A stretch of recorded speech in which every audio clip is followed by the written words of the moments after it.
Sarah had always been a curious child. She loved exploring and discovering new things, even if it sometimes got her into trouble. One summer day, Sarah wandered into the woods behind her house, following a trail that she had never seen before. She walked deeper and deeper into the forest, marveling at the lush greenery and the singing of the birds. As the sun began to set, Sarah realized that she had gone farther than she meant to. She turned around to head back home, but quickly realized that she was lost. The trees all looked the same, and she couldn't remember which way she had come from. Sarah tried retracing her steps, but the more she walked, the more lost she became. Panic started to set in as the darkness descended, and she was suddenly very aware of the eerie silence that had fallen over the forest. Just as Sarah was about to give up hope, she saw a light in the distance. It flickered like a candle flame, beckoning her forward. Relieved, Sarah hurried towards the light, hoping that she would find help. But as she drew closer, she saw that the light was coming from an old abandoned cabin. Sarah hesitated, wondering if she should continue on or turn back. But she was so desperate to find her way home that she pushed open the door and stepped inside. The cabin was dark and musty, and Sarah could barely make out the outlines of the furniture in the flickering light. She called out, hoping that someone would answer, but there was no response. As Sarah moved further into the cabin, she noticed something odd about the walls. They were covered in strange symbols, glowing faintly in the candlelight. Sarah couldn't understand the symbols, but she felt a sense of unease growing within her. It was as if the symbols were alive, pulsing with a dark energy that she couldn't comprehend. And then she heard a sound that made her blood run cold. It was a low, guttural chanting, coming from somewhere deep within the cabin. Sarah tried to run, but it was too late. The chanting grew louder and louder, filling her mind with a terrible dread. And then she saw them, the figures emerging from the shadows. They were hooded, their faces hidden in the shadows. They moved with a slow, deliberate grace, surrounding Sarah on all sides. Sarah wanted to scream, but she couldn't find a voice. She was frozen in fear as the figures closed in on her. And then, suddenly, the chanting stopped. The figures disappeared back into the shadows, leaving Sarah alone in the silent cabin. Sarah stumbled outside, gasping for breath. She looked back at the cabin, wondering if it had all been a nightmare. But then she saw the symbols on her own skin, glowing faintly in the moonlight. And she knew that the nightmare had only just begun.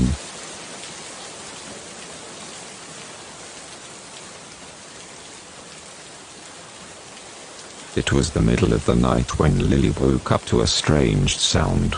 She lay in bed, listening carefully, trying to identify the noise. It was a low, rhythmic thumping, coming from somewhere in the house. At first, Lily assumed it was just her imagination. But as the thumping continued, growing louder and more insistent, she realized that there was definitely something going on. She got out of bed and crept down the hallway, following the sound. It led her to the living room, where the thumping was now so loud that she could feel it vibrating through the floor. Lily hesitated, wondering if she should wake her husband. But she didn't want to worry him if it turned out to be nothing. So she took a deep breath and stepped into the living room. And that's when she saw it. The thumping was coming from the floor, which was bulging and pulsing like some kind of giant heart. As Lily watched, a crack appeared in the center of the bulge, widening slowly. Lily stumbled backwards, her heart pounding in her chest. She watched in horror as the crack grew wider and wider, revealing a pulsing mass of flesh and bone and sinew. And then something emerged from the crack, something that Lily couldn't identify at first. It was dark and shapeless, a writhing mass of limbs and tendrils. But as it drew closer, she saw that it had a face that was twisted into a grotesque, inhuman grin. Lily wanted to scream, but she couldn't find a voice. She stumbled backwards, tripping over a piece of furniture and falling to the ground. And then the creature was on top of her, its tendrils wrapping around her limbs and pulling her towards its gaping maw. Lily closed her eyes and waited for the end. But then she heard a sound that made her heart leap with hope. It was the sound of her husband's voice, shouting her name. Lily opened her eyes and saw her husband standing in the doorway, a look of horror on his face. And then the creature was gone, disappearing back into the crack in the floor as quickly as it had appeared. Lily and her husband never spoke of that night again, but they both knew that something unspeakable had happened in their house, something that they could never fully understand or explain.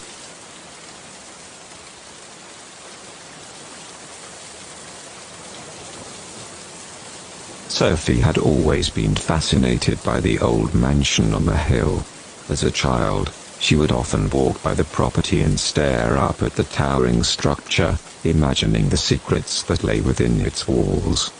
As an adult, Sophie became a historian, and the mansion remained a constant source of curiosity for her.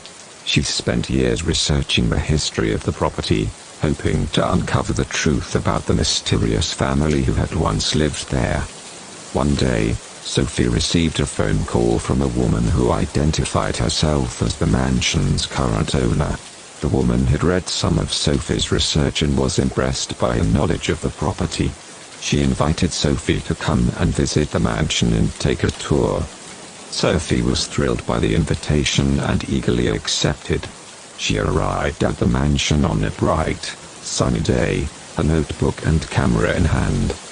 The current owner, a woman named Elizabeth, greeted Sophie at the door and led her through the mansion's many rooms.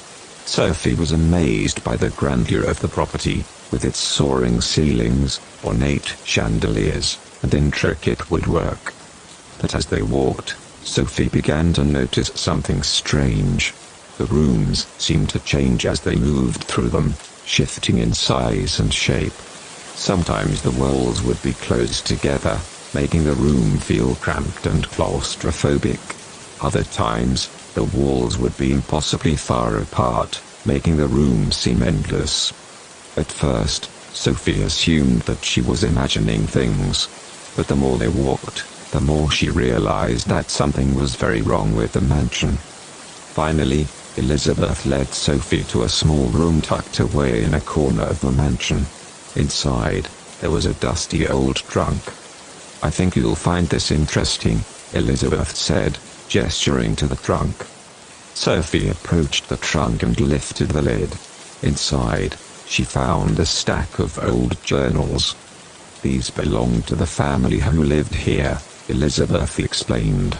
"They detail the strange things that happened in this mansion." Sophie began to read the journals, her heart racing. She learned that the mansion was built on top of a portal to another dimension, and that the family who lived there had made a deal with the entities who lived beyond the portal. In exchange for wealth and power, the family agreed to allow the entities to use their mansion as a gateway into our world. As Sophie read on, the room began to shift and change around her. The walls grew closer, the air grew thick and heavy. And then she heard a voice, a deep, guttural voice that seemed to come from everywhere and nowhere at once. "Welcome," the voice said. "We've been waiting for you." Sophie tried to run, but the mansion had already claimed her. She was trapped in its shifting, twisting corridors, doomed to spend eternity as one of the mansion's many victims.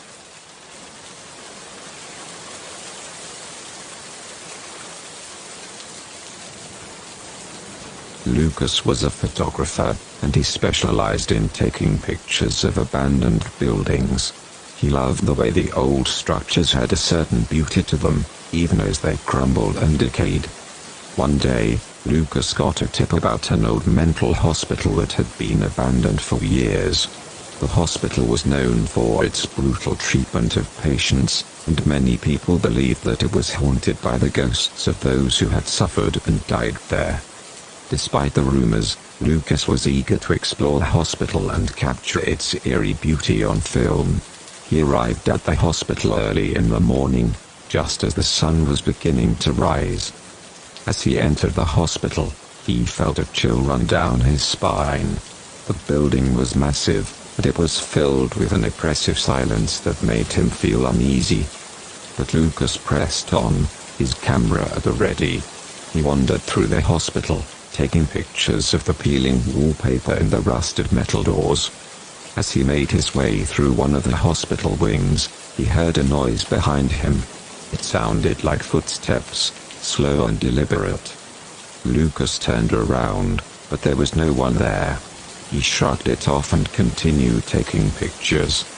But then he heard the footsteps again, closer this time. He spun around again, but still there was no one there. Lucas was starting to feel scared now. He had heard stories about the ghosts of the hospital, and he couldn't shake the feeling that he was being watched. And then, suddenly, he saw her. A ghostly figure, dressed in a hospital gown, was standing at the end of the hallway. Lucas could see right through her, and he knew that she was one of the hospital's many victims. He raised his camera to take a picture, but before he could snap the shutter, the ghostly figure disappeared. Lucas was shaking now, but he knew that he had to keep moving. He couldn't let his fear get the better of him. As he walked down the hallway, he noticed that the walls were covered in strange writing. It looked like some kind of code, and Lucas couldn't make sense of it. But then he saw something that made his blood run cold. In the midst of the writing, he saw his own name. Lucas stumbled back, his heart pounding in his chest. He realized then that he had made a terrible mistake coming to the hospital. The ghosts of the patients were still there, and they were not happy to be disturbed. He turned and ran, not looking back until he was safely outside. And even then, he could feel the weight of the hospital's dark past on his shoulders. From that day on, Lucas never photographed abandoned buildings again. He knew that there were some places that were better left untouched, and some secrets that were better left buried.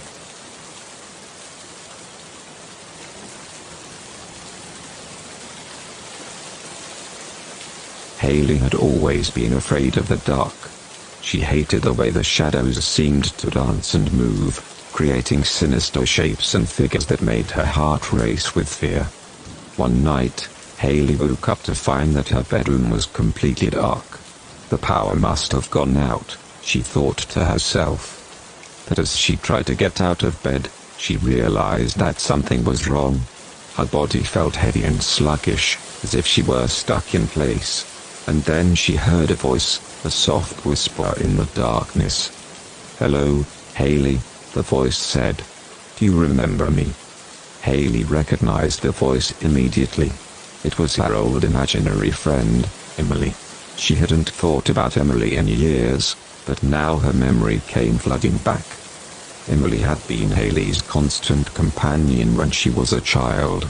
They had gone on adventures together, exploring imaginary worlds and having all sorts of fun. But then, as Haley got older, she had stopped playing with Emily. She had forgotten all about her, until now. "Emily," Haley said, her voice trembling. "What are you doing here?" "I'm here to play with you," Emily said. "Just like old times." Haley tried to move again, but she couldn't. It was like she was trapped in some kind of invisible force field. "I don't want to play," Haley said, her voice growing more urgent. "Let me go, Emily." But Emily didn't listen. She began to sing a haunting melody, a lullaby that Haley remembered from her childhood. As she sang, the darkness grew thicker and more oppressive, like a physical weight pressing down on Haley's chest. Haley closed her eyes and tried to block out the sound, but it was no use.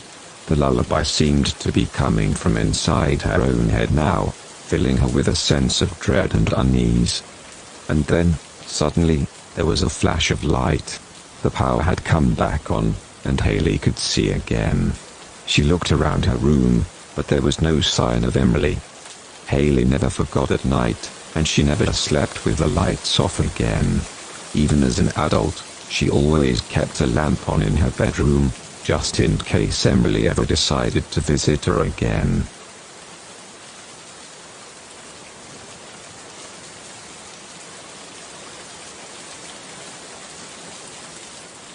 Sophie had always loved exploring abandoned places. She found the history and mystery behind them fascinating, and she enjoyed the thrill of exploring a place that had been untouched for years. One day, Sophie heard about an old mansion on the outskirts of town that had been abandoned for decades. She decided to check it out, so she packed her camera and a few supplies and made her way to the mansion. As soon as she stepped inside, Sophie felt a chill run down her spine. The mansion was dark and musty, and she could hear strange noises coming from the shadows. Sophie pressed on, exploring room after room, searching for any clues to the mansion's history. She took photographs of the old furniture, the peeling wallpaper, and the dusty chandeliers. As she reached the top floor, Sophie heard a strange sound coming from one of the rooms. It sounded like a child crying. She cautiously approached the room and opened the door, only to find that it was completely empty. But the crying sound was still there, louder than ever.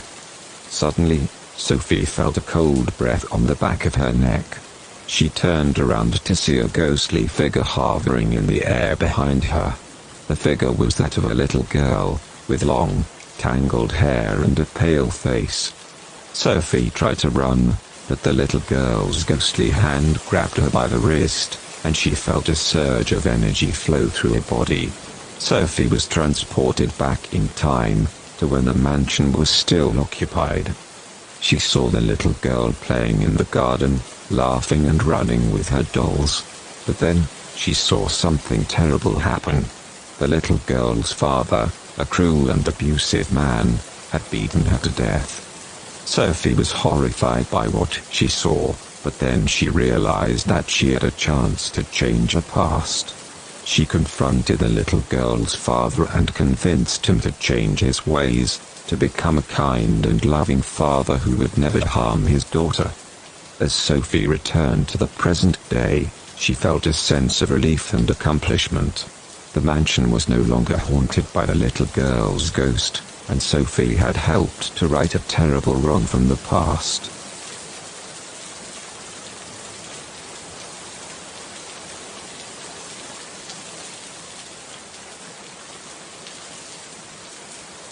Samantha was an avid collector of antique dolls, and she had just acquired a beautiful dollhouse from a local estate sale.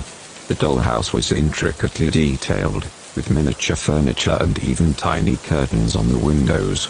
Samantha couldn't wait to display it in her home. But as soon as she brought the dollhouse home, strange things started to happen.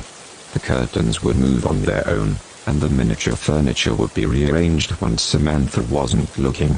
She tried to brush it off as her imagination, but the strange occurrences became more and more frequent.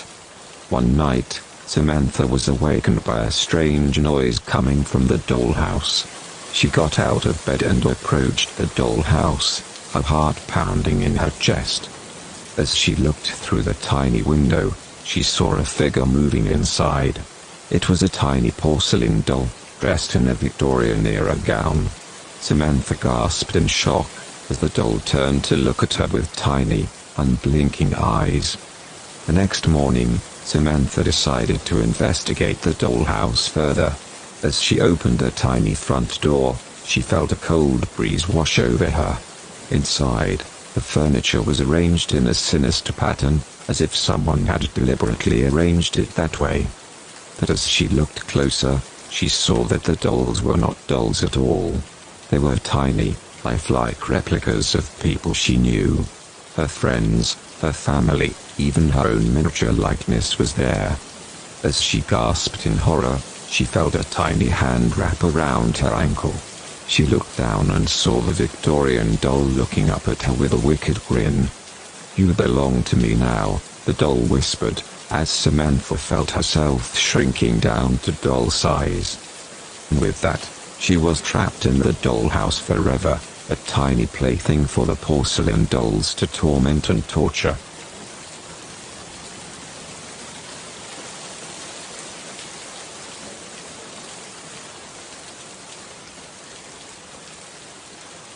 Sarah had always been curious about the attic in her family's old house. Her parents had told her that it was a storage space, filled with old clothes, books, and toys that they no longer used. But Sarah had a feeling that there was something more to the attic than just junk. One day, when her parents were out of the house, Sarah decided to investigate the attic. She climbed the creaky stairs, her heart pounding with excitement and fear. When she reached the top, she found herself in a dimly lit room, filled with cobwebs and dust. At first, Sarah didn't see anything out of the ordinary. There were boxes and bags stacked up hesitantly against the walls, and a few old pieces of furniture covered in sheets. But then, something caught her eye. It was a mirror. A large, ornate mirror that seemed out of place in the cluttered attic. Sarah walked over to it, studying her reflection in the dusty glass. But then, she saw something move behind her. She spun around, but there was no one there. She turned back to the mirror, and saw that her reflection was no longer her own. It was someone else entirely. A girl with dark hair and a pale face, staring back at her with cold, dead eyes. Sarah tried to look away, but she couldn't. The girl in the mirror seemed to be drawing her in, tempting her with a strange and terrifying power. Sarah felt her mind slipping away, her body becoming numb and cold. And then, just as suddenly as it had begun, it was over. Sarah blinked, and her own reflection was staring back at her once more. She stumbled away from the mirror, her heart racing with fear and confusion. Sarah never went back to the attic again. She tried to forget about the mirror and the girl who had appeared in it, but she could never quite shake the feeling that something was watching her, waiting for her to look into the glass once more.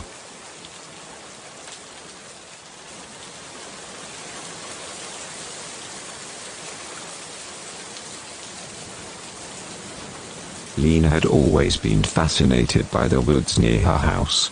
She loved to explore the winding paths and discover hidden treasures.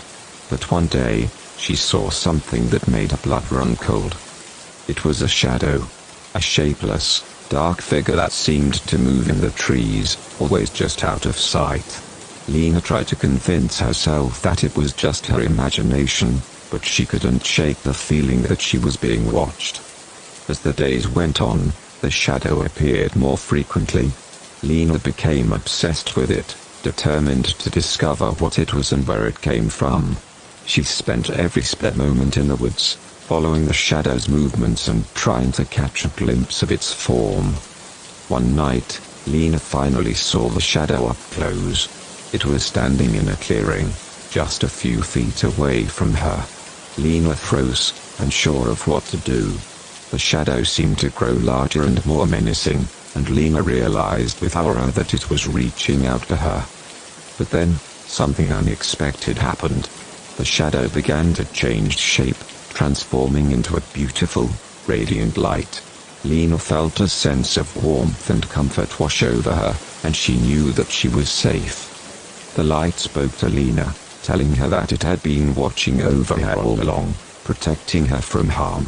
It was a guardian spirit, one that had been assigned to watch over Lena and keep her safe in the woods. From that day on, Lena no longer feared the shadow in the woods. She knew that it was there to protect her, and she felt grateful for its presence in her life. She continued to explore the woods, but now she did so with a newfound sense of wonder and appreciation for the mysteries of the natural world.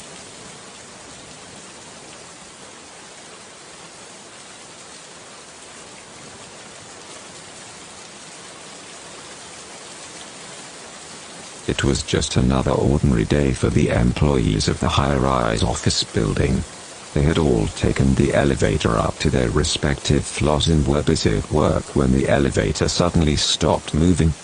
At first, they thought it was just a minor glitch, but then the lights flickered and strange noises could be heard coming from the elevator shaft. Panic set in as they realized that they were trapped inside the elevator, with no way out. As they frantically tried to call for help, the lights went out completely, leaving them in total darkness. That's when the real horror began. Whispers could be heard, as if someone was standing right next to them, breathing heavily in their ear. The temperature dropped dramatically, and the air became thick with a sense of foreboding. And then, they heard a voice that spoke in an ancient language, one that none of them could understand. The employees were petrified, huddled together in fear as the voice continued to speak.